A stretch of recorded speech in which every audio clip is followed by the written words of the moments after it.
মার্কিন president Donald ট্রাম্পের এক কথায় পুঁজিবাজারের ধস। কি এমন বললেন বিশ্বের ক্ষমতাধর প্রেসিডেন্ট যাতে ধ্বংসের মুখে পড়তে চলেছে বৈশ্বিক আর্থিক বাজার?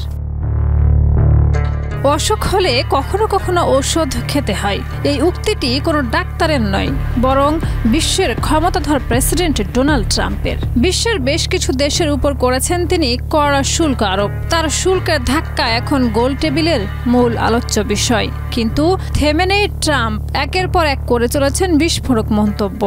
একনল হ্যান্ড ওয়াশ 100% প্যারাবেন ফ্রি, তাই নিরাপদ হাতের জন্য আস্থা রাখুন একনলে। ডোনাল্ড ট্রাম্প সম্প্রতি বিদেশি পণ্যের উপর আরোপ করা উচ্চ শুল্ককে ওষুধ হিসেবে বর্ণনা করেছেন, যা বৈশ্বিক আর্থিক বাজারে এক নতুন ধস সৃষ্টি করেছে। ট্রাম্প স্পষ্ট করে বলেছেন, যেসব দেশ শুল্ক প্রত্যাহারের জন্য আলোচনা করছে তাদের প্রতি বছর বড় অঙ্কের অর্থ দিতে হবে, তবেই তারা শুল্ক প্রত্যাহার করতে রাজি হবে।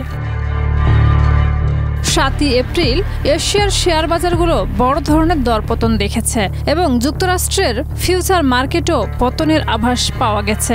বিনিয়োগকারীরা উদ্বিগ্ন, কারণ তারা মনে করছেন ট্রাম্পের শুল্কের ফলে পণ্যের দাম বৃদ্ধি পাবে, যার ফলে চাহিদা কমে যাবে এবং বাজারে মানুষের আস্থা হারাবে। এর ফলে বিশ্বব্যাপী মন্দার আশঙ্কা তৈরি হয়েছে। বিশ্বের শতাধিক দেশের পণ্যে উচ্চ শুল্ক আরোপের ঘোষণা দিয়ে ট্রাম্প গলফ খেলা দেখতে ফ্লোরিডায় চলে গিয়েছিলেন।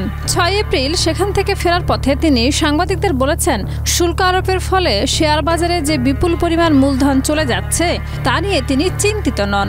তার ভাষায়, আমি চাই না কোনো কিছুর পতন হোক, তবে কখনো কখনো অসুখ হলে ওষুধ খেতেই হয়। ট্রাম্প আরও জানান, ইউরোপ এবং এশিয়ার বেশ কিছু নেতার সঙ্গে তার কথা হয়েছে, যারা শুল্কের প্রভাব ঠেকাতে যুক্তরাষ্ট্রকে রাজি করানোর চেষ্টা করছেন। তবে ট্রাম্প স্পষ্ট করে বলেছেন, যদি তারা প্রতি বছর যুক্তরাষ্ট্রকে অনেক টাকা না দেয় তাহলে কোনো আলোচনা হবে না।